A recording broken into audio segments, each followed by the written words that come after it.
इनका कभी कोई ठिकाना नहीं, कब दाहिने हो जाए कब बाएं हो जाए। खल उनका नाम ही है, खल। खल में दो शब्द है, खा और ला, खाए और लड़े, वही खल। जिसके दो काम हो, केवल खाए और लड़े, वो खल। एक ने कहा महाराज इसमें एक बात और जोड़ दो, हमने कहा क्या? बोले जिसका खाए उसी से लड़े, वो खल। तो समय पर क्रोध करना आवश्यक है, व्यर्थ का क्रोध करना विनाशकारी होता है। एक संत एक गांव में आए तो एक बरगद के वृक्ष के नीचे जाने लगे। तो गांव वालों ने कहा महाराज जी वहां मत जाओ, भयंकर विशाल विषैला सर्प रहता है। संत ने कहा चिंता मत करो, हम सांप को भी समझाएंगे। और संत पहुंच गए, सचमुच रहता था सांप, आ गया काटने को।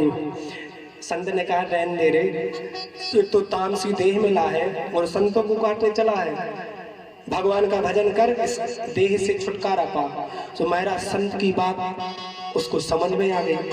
पहले के सर्प भी समझ जाते थे और आप आज का इंसान नहीं समझता, बताओ।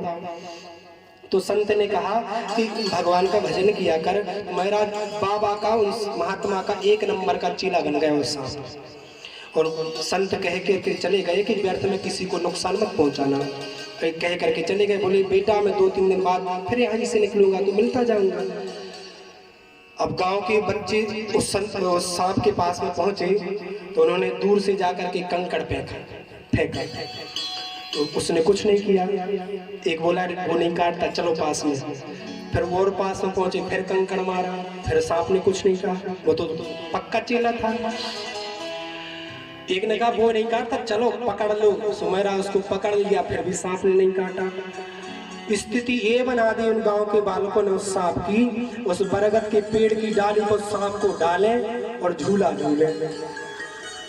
2 दिन में सांप मरणासन्न हो गया।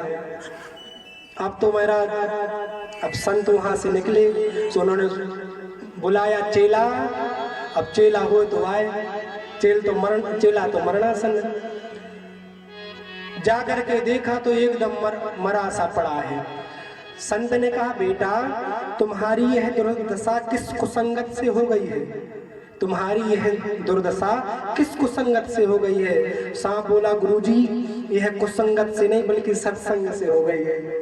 आप कह करके गए थे कि व्यर्थ में किसी को नुकसान नहीं करना। संत ने कहा बेटा तुमने हमारी बात नहीं समझी, हमारे समझाने का तरीका यह था यदि काटोगे तो दूसरे को हानि पहुंचेगी और यदि फुफकारोगे नहीं तो खुद ही नहीं बचोगे।